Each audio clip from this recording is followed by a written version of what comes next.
Представьтесь, пожалуйста, и вот расскажите о том, что хотели рассказать. Что хотела рассказать.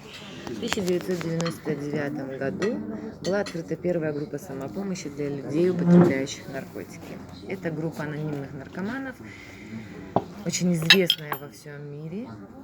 Программа «12 шагов», где потребители наркотиков на самом деле больше проводят работу, наверное, сами с собой, да, то есть для того, чтобы перестать употреблять наркотики, для того, чтобы поменять свой образ жизни. И первые группы были организованы именно самими людьми, которые когда-то употребляли наркотики. Почему они пришли к этому? Потому что человек, который употребляет наркотики, это не бездушное существо, это тот же самый человек, как и все в нашем обществе, которые испытывают очень многие трудности, переживания и боль и все остальное.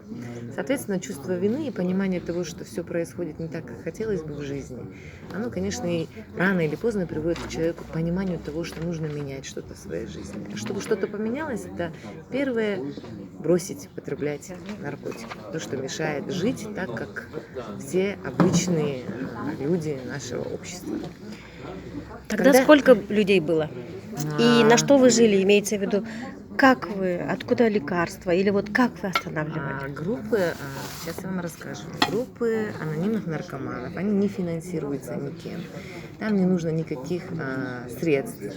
Это просто, когда люди собираются за круглым столом, это может происходить где угодно, на улице, в помещении, хоть где. И люди делятся своим опытом того, как они перестали употреблять наркотики. Что нужно делать для того, чтобы вот человек там, допустим, 3 дня не употребляет, а у него, допустим, такая прям вот тяга, желание пойти употребить. Потому что, если вы понимаете и знаете, да, как бы это болезнь. То есть наркомания – это болезнь зависимости. И когда человек борется с этим состоянием, да, желанием употребить, ему как бы нужна поддержка, наверное, да, понимающего лица, понимающего человека, который может его выслушать, может его поддержать. Это просто группы самопомощи, когда человек помогает, один человек помогает другому оставаться трезвым. Они просто общались? Да, это есть целая программа, разработанная, и по этой программе, по каждому шагу идет работа с человеком, употребляющим наркотики. На основании этой программы создано очень много реабилитационных центров. К сожалению, в нашей стране этих центров нету сейчас, но они есть, как говорится, в мире, во многих странах они есть.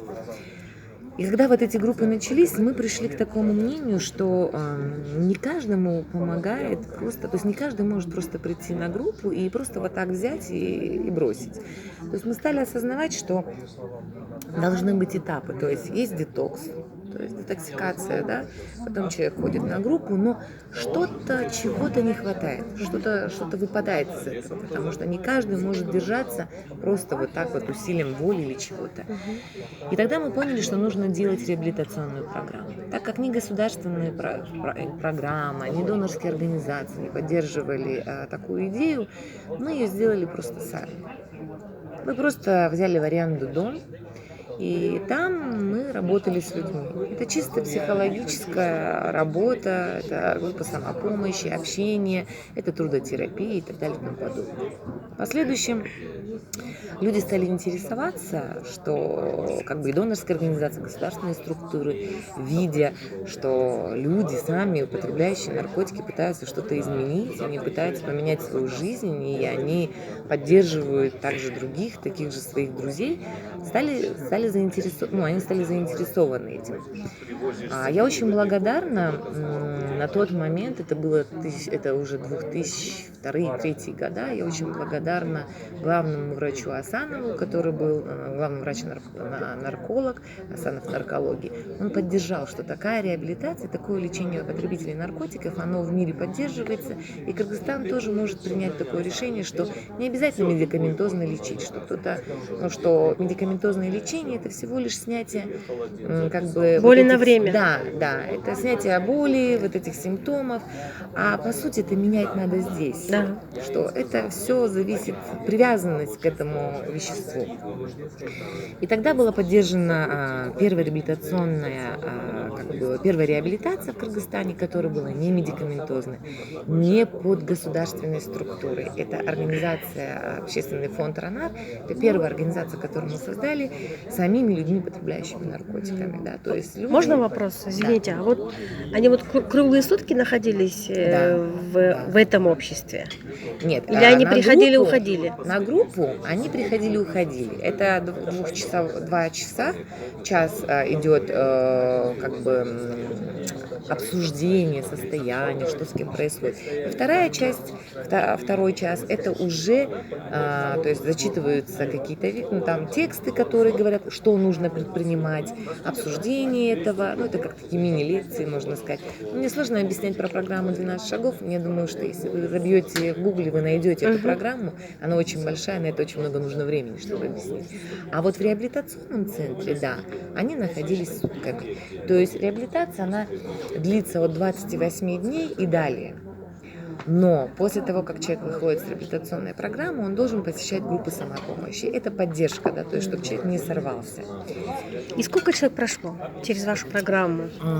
Я вот сейчас точные данные, точно статистику сказать не Примерно. могу, потому что, вы знаете, я могу вам сказать, сколько человек сейчас трезвыми находится и сколько человек создали семью. Это больше 20 людей, которые стабильно уже на протяжении 10 и более лет, которые бросили вот прям окончательно, без срывов, без возвращений к употреблению, создали семью и работают в данной сфере. Есть люди, которые где-то, наверное, человек 300, где-то вот так, которые бросали и начинали.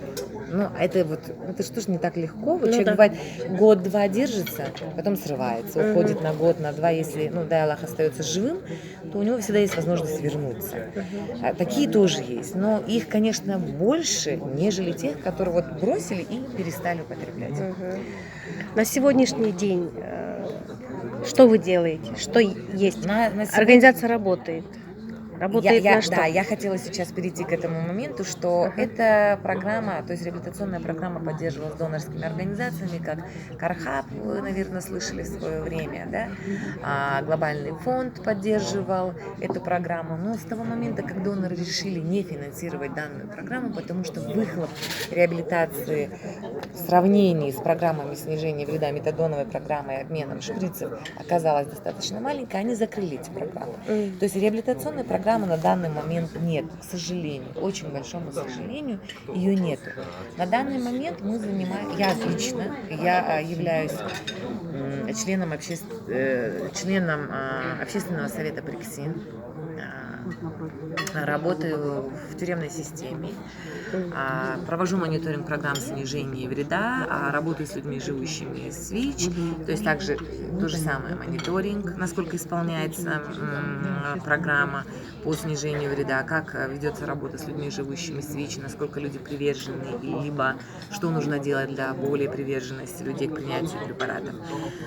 Я бы хотела, наверное, больше не на этом остановиться, я бы, наверное, хотела сказать о том, что карательный подход, он никогда не являлся правильным Выходом. и лучшим. Почему? Потому что, знаете, человек чувствует себя как загнанный зверенок, да, там зверь в угол, и ему приходится защищаться. Соответственно, когда человеку все время говорят, что он плохой, он делает что-то неправильное и так далее и тому подобное, он не воспринимает эту информацию, он не воспринимает эти вещи, и он просто начинает закрываться, уходить под поле. Это очень страшно. То есть, если мы говорим о наркоманах, то чем дальше они будут уходить под поле, тем больше риска распространения инфекции, да? То есть того же ВИЧ, туберкулеза, гепатита С и так далее и тому подобное, передозировок.